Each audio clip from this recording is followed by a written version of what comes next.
1:24, continuamos en Noticias Express News. Y este fin de semana está preparada una celebración, una conmemoración por los 72 años del NHS, el Servicio de Salud del Reino Unido, que ha estado jugando un papel esencial en esta lucha contra la COVID-19. Y la participación latinoamericana también ha tenido un peso importante y destacado en este trabajo, en este proceso para salvar vidas frente a esta pandemia en la que muchos países del mundo están atravesando y han sido golpeados de manera bastante fuerte. En el caso del Reino Unido, pues es el país de Europa con mayor, fallecidos por este virus. Para hablar sobre la situación que se ha vivido en estos últimos meses en el NHS y cómo los profesionales han tenido que enfrentar esta crisis, tenemos con nosotros a Josie Banks. Ella es una enfermera peruana de larga trayectoria en el servicio de salud del NHS, ya de varias décadas trabajando aquí.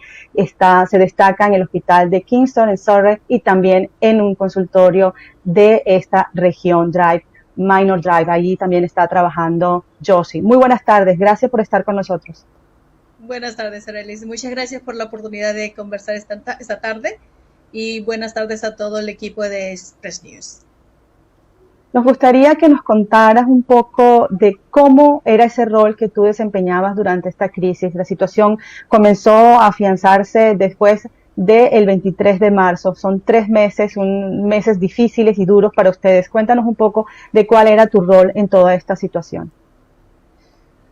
Nuestro rol realmente fue al principio fue un poquito difícil de tratar de habituarnos en el cambio brusco que se hizo.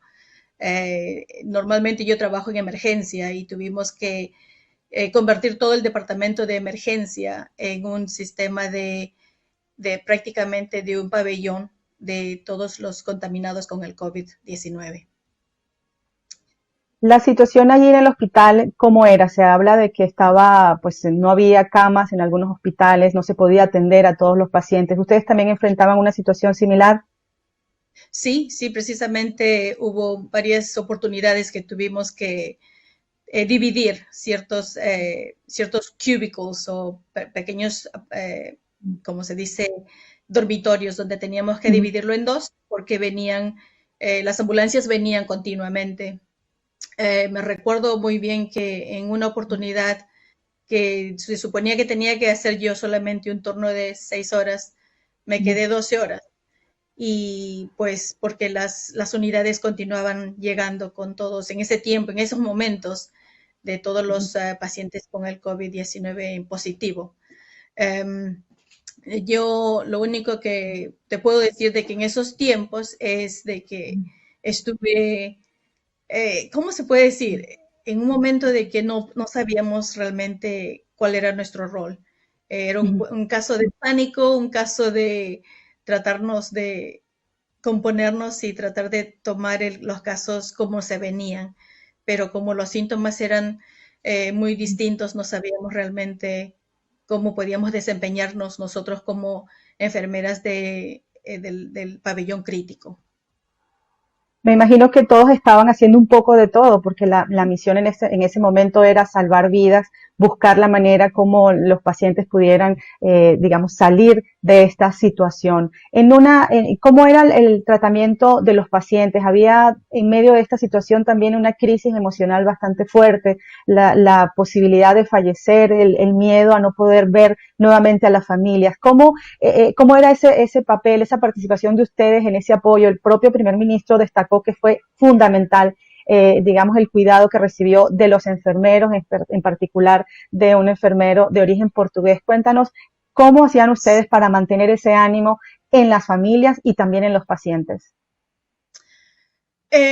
Todos los días eran distintos. Días eran donde teníamos prácticamente pacientes regresando o arribando en los últimos momentos de vida. No muchos, como les digo, los síntomas eran muy distintos. Unos pacientes de un momento estaban arribando y en menos de 2 o 3 horas perecían. Otros teníamos que llevarlos a cuidados intensivos y ahí continuar el cuidado. Uno de los sistemas que nosotras las enfermeras adaptamos fue de que como los pacientes no podían tener sus parientes con ellos, era nosotros conectarnos con el celular y conectarlos con el pariente y asegurarles de que nosotros estábamos ahí. Era, era muy difícil. ¿Por qué? Porque era nosotros decirle, estoy aquí con tu mami, con tu abuelita, con tu padre, con tu abuelo, con tu hermano, y pues escuchar en el teléfono un poquito el, el, los llantos, era muy terrible. Claro. ¿Te tocó en particular estar, digamos, pasar esos últimos momentos con algún paciente? Muchos, sí, muchos. Uh, nunca se van a ir conmigo, están siempre en mi cabeza. Y para, digamos, en el caso de ustedes, también eso representaba un impacto muy grande porque era pese al esfuerzo, pese a toda la dedicación, pese a toda la fuerza y las horas de trabajo, pues las personas fallecían y eso escapaba de sus manos. En el caso de ustedes, ¿recibieron algún apoyo? ¿Cómo han manejado la situación emocional que todavía debe estar marcando? Y como dices tú, siempre va a estar con ustedes esta experiencia. Sí, creo que en este momento todavía estamos en la etapa donde continuamos tratando de aferrarnos las unas a las otras en el medio de las colegas, ¿no?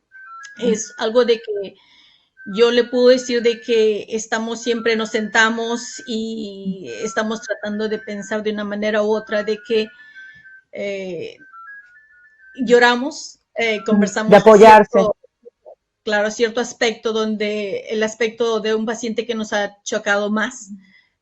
Yo al menos tengo 4 casos de que se van a quedar conmigo hasta el día que cierre los ojos. Claro. ¿Quieres compartir alguna de esas experiencias con nosotros?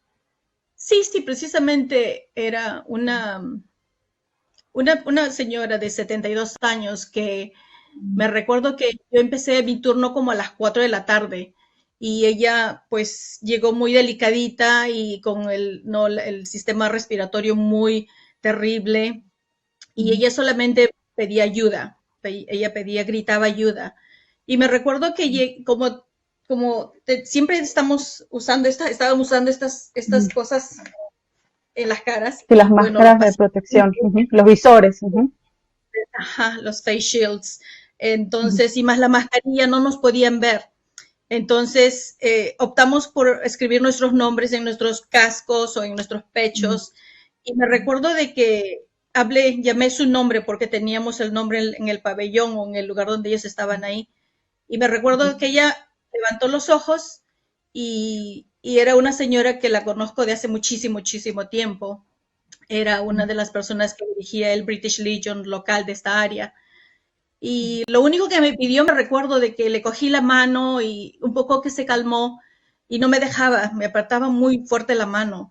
Y me dijo, pues ella ella tenía de mascotita un pajarito. Y lo único que me dijo era, me miró y me dijo, eh, llévate mi pajarito.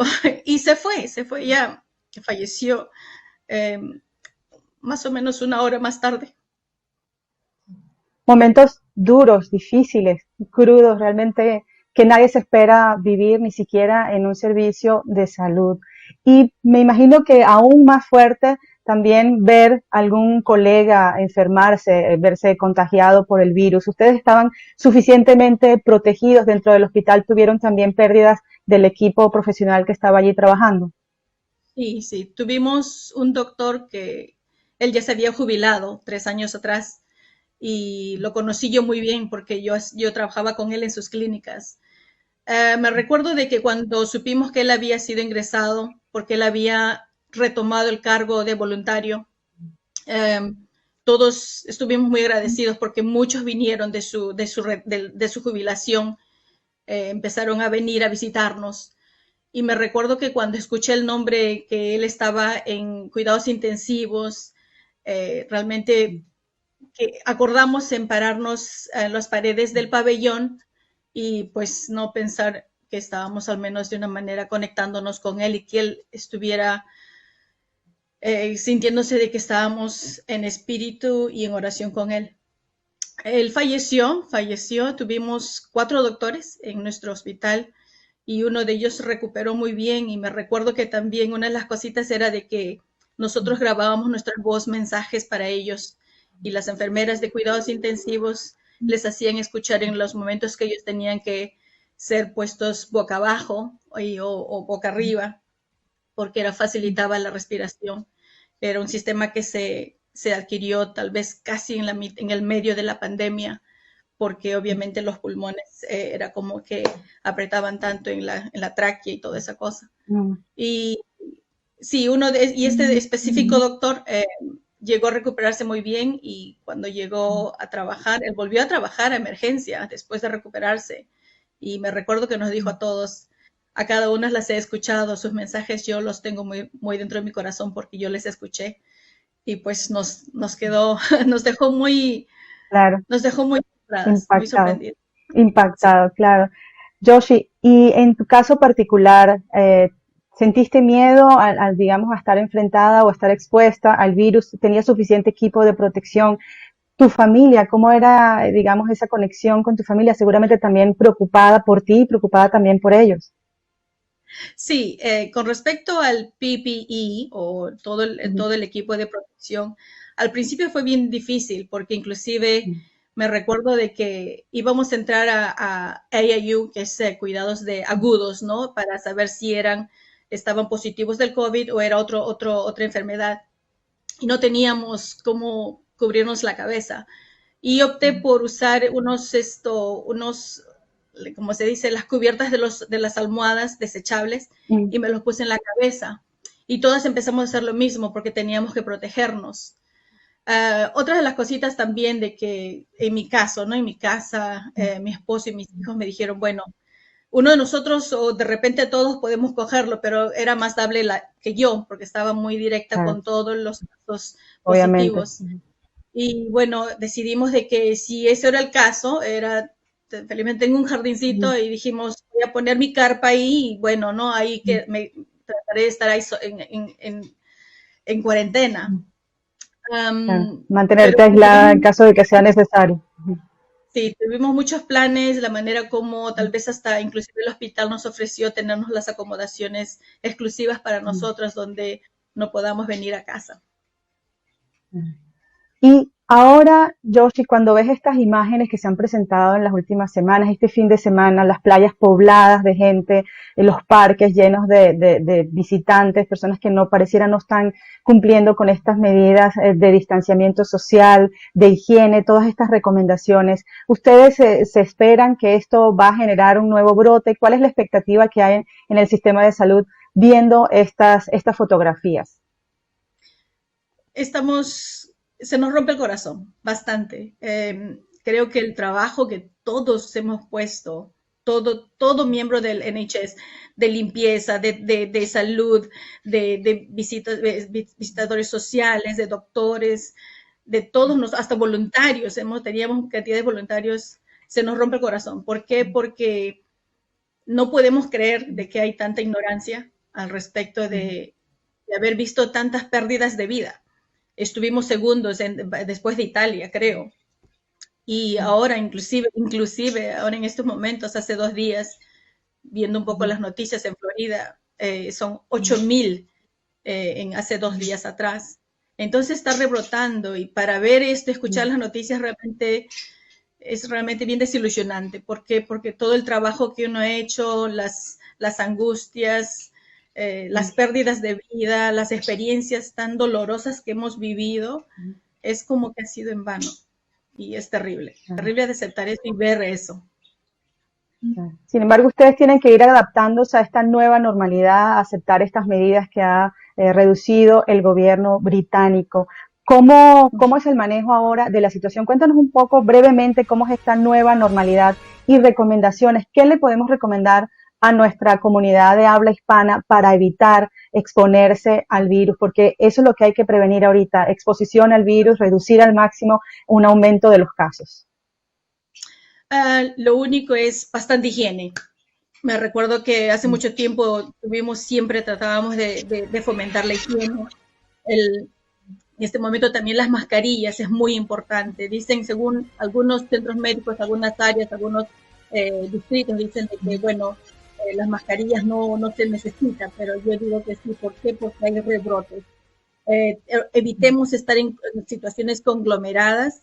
¿Por qué? Porque no sabemos nuestro sistema inmune si estamos con los anticuerpos o no. Entonces, en este caso, en este sistema, nosotros tenemos que ser más responsables, no solamente para nuestra familia, sino para toda la comunidad entera. Muchísimas gracias, Josie, por esta conversación contigo, por contarnos tu experiencia y dejar también, digamos, esta alerta para nuestra comunidad de mayor prevención. Te mandamos un abrazo inmenso. Estamos muy orgullosos del trabajo que estás realizando. Sabemos además que realizas otras actividades solidarias con las comunidades pobres en Perú. En otra oportunidad estaremos hablando sobre eso. De verdad, muchísimo afecto para ti. Estamos de verdad orgullosos y bueno, vamos a estar celebrando también contigo este fin de semana, aplaudiendo por ti por los 72 años del NHS. Muchísimas gracias, Josie. Gracias a ustedes. Muchísimas besitos a todos.